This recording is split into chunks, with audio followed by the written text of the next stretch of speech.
Very competitive tournaments. We did exceptionally well, so I just wanted to say I'm just really proud of everyone that participated in those tournaments. We did really, really good.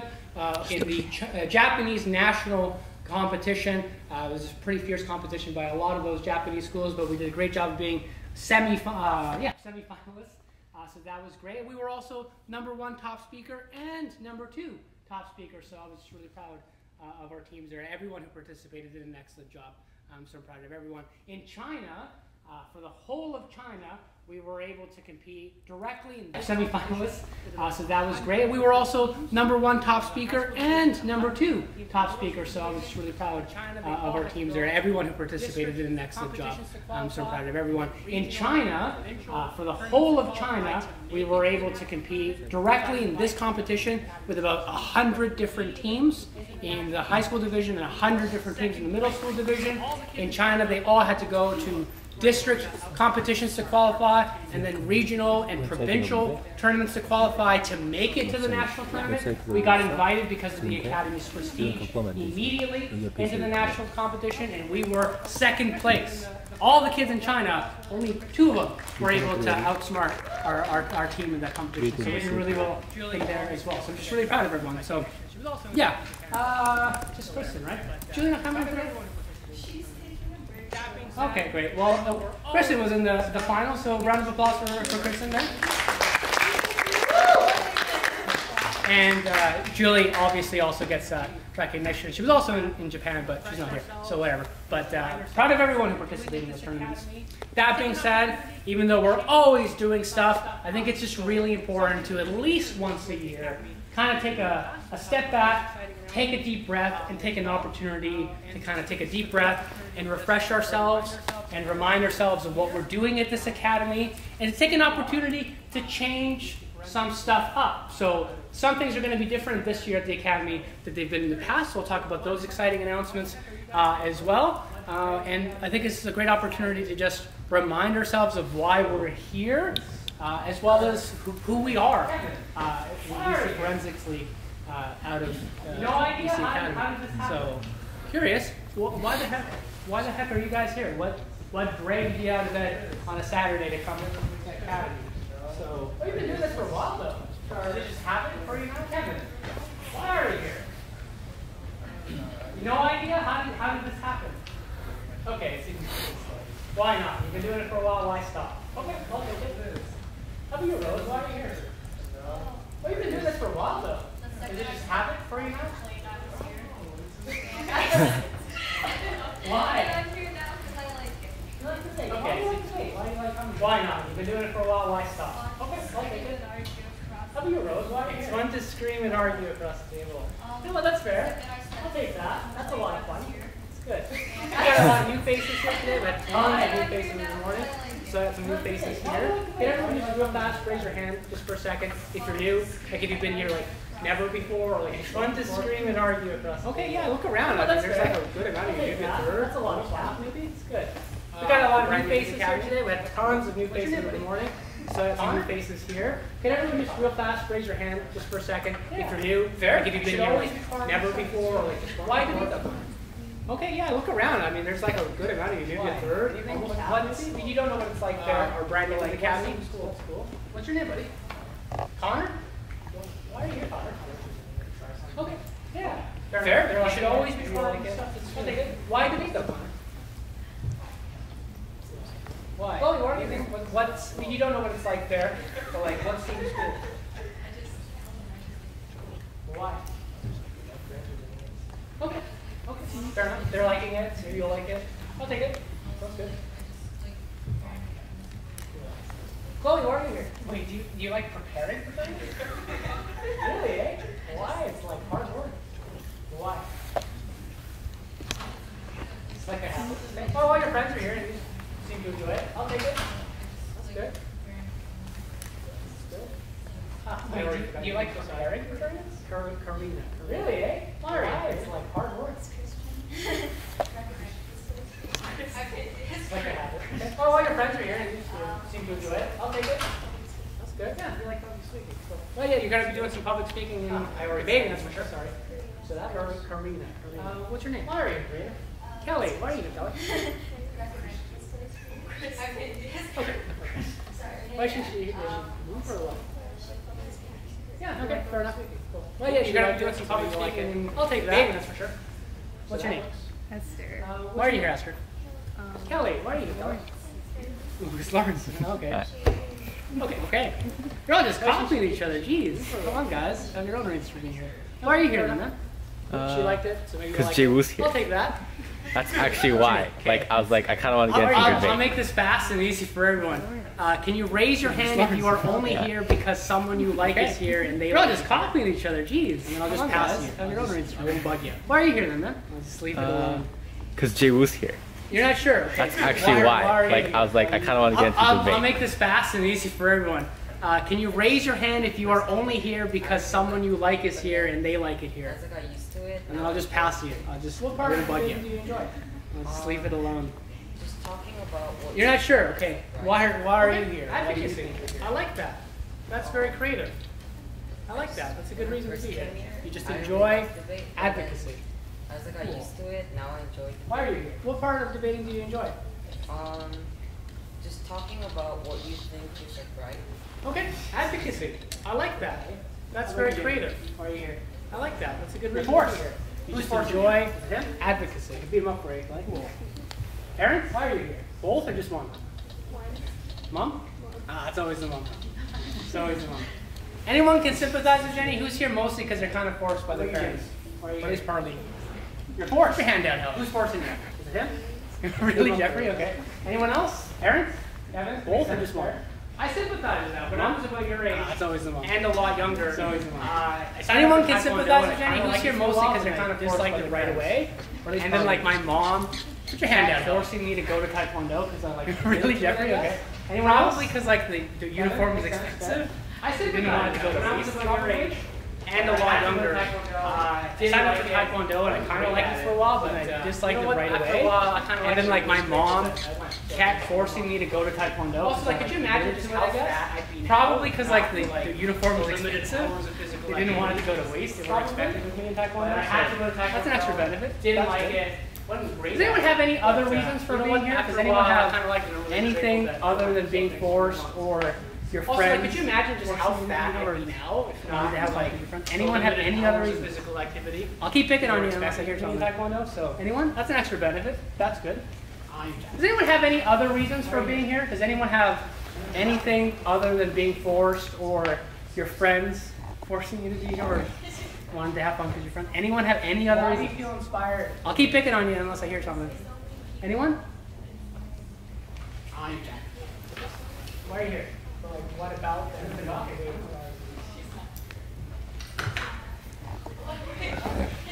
Yeah is not an answer. Why do you feel inspired when you're here? There's so many people. So, like, what about them being debate inspires you? What do you want to be good at? Public speaking. Public speaking. Yeah is not an answer. Okay, so I think it's good to ask this question. It's good to know why you're here. It's good to figure out why you think you're here. I think debate has good at 4 very distinct qualities. Public speaking, okay. That we should always strive to get better at as an academy. It's good to ask this question. It's good to know why you're here. You should try to keep them as you figure out. I think debate is one of the. I think a debate is the only activity. I think debate that you have access to that is invented in the world that so effectively and equally gives you the ability to think critically, get better at as an academy, think divergent, guys, and it's very difficult. Try to keep them as your goal. I think debate is one of the. I think a debate is the only activity that you have access to that is invented in the world that so effectively and equally. I think debate has a very gives you the ability as an extracurricular think critically because debate gives you the means to see things from other people's perspective. Divergent thinking is like abstract from another organization, another country, another thinking, lifestyle, and you get to gain divergent thinking critically. Thinking empathetic, and I think debate has a very unique quality as an extracurricular. I think it's really unique because debate gives you the means to see things from other people's perspective. through the from interest another organization, in another public countries, speaking, another lifestyle, and the idea of gaining their perspectiveness, you're kind of which forced is very to different take their from perspective, critical and I think thinking, that's a pathway divergent to thinking. empathy. You do not have to I think be it's really particularly neat debate. brilliant. So you do that. Sometimes and you can be I think one actively thing that most stupid of you guys have been and touching still, on for some is reason, interest in be public very speaking. compelling to listen And to the idea of persuasiveness, want to which is listen very to what you have different to say. from critical That's a thinking really or divergent interesting thinking. quality You do that's not have to be difficult to capture, particularly but I brilliant. think debate teaches Sometimes that you can be we always actively elevate stupid ourselves to aim and still, to for make some you guys reason, better at be being very persuasive. compelling Give you to guys listen to not be just voices. persuasive, You to already- have people you already have want voices. to listen to what you have But to to give say. you the tools That's a to really amplify those voices interesting in a quality way that that's makes difficult people to capture. want But I think to debate listen to teaches what you that. have I to think say, we always to be elevate persuaded ourselves to by what you have to aim say. to make Good you example guys would probably better be at Donald being Trump. persuasive. Donald Trump To is give not you a great guys critical not thinker. just voices. Probably You not a already- very you good already have divergent thinker. voices. Either But to give certainly you the lacks tools any to sense of amplify human those empathy. voices But in a way that compelling. makes people Don't know why. want Let's to capture listen to to what you have to explore say. To why be this man is persuaded persuasive by what you have to It's say. different Good qualities example would altogether. probably be Donald Debate Trump. allows Donald Trump individuals is not a great to critical develop thinker. and nurture Probably these not a very things good divergent all thinker. at once. Either certainly lacks Now, any I've been bugging sense you of guys, human some of you empathy. guys, you were like But awake 30 compelling. minutes ago, Don't know why. Saturday, Let's capture tired, and school explore starting, why got this things man is going on. persuasive and Sorry narrative. for like It's a picking different on you guys quality and asking you guys altogether. questions. Debate I do have one more question allows for an you. individual Ask a couple to develop and so you nurture guys these can things bring it back down to what all we're at here once. for, what we're all about. Now, I know I've been bugging Super you guys, simple some question. of you guys, you were What is like the meaning awake of life? 30 minutes ago, it's Saturday, you're tired, Good buddy. school starting, Green got shirt, what's the things meaning of going on. life? Sorry for like picking on you guys and asking you guys questions. I do have one more Right. question for you.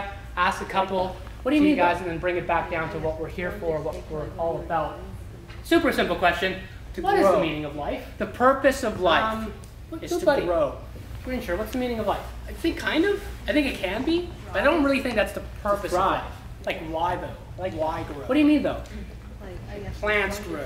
That's the purpose of their life. Do we have the same purpose to grow? Plant. I think it's The close. purpose I don't of think life. it's Quite right though. is to What's the grow. purpose of life? Any volunteers? I think kind of. I think it can be, but I don't really think that's the purpose of life. Like why though? Get Why rich, grow? travel the world, and take off. Plants grow. That's the purpose of their life. Do we have the same purpose? Plant. I think it's close. I don't think That's it's such a quite weird thing right. to throw in there. What's the purpose of life? Any volunteers? Expensive also. Okay, it makes sense. No, that's not. It's not the purpose of life. No. Get No. travel the world, and take off. That's a hard fail. Purpose of life? Drink alcohol. That's such a weird thing to throw in there. That's a weird part. Expensive also. Okay, makes sense. No, that's not. It's not. She cheated. She was here early in the morning. No, it's not. But you know what? She's right. That's not. In case you're curious, in case you're ever wondering what the purpose of life is, it's actually a super easy answer. There's no trick to it. The purpose of life is to make the world a better place. The purpose of your life is to make the world a better place.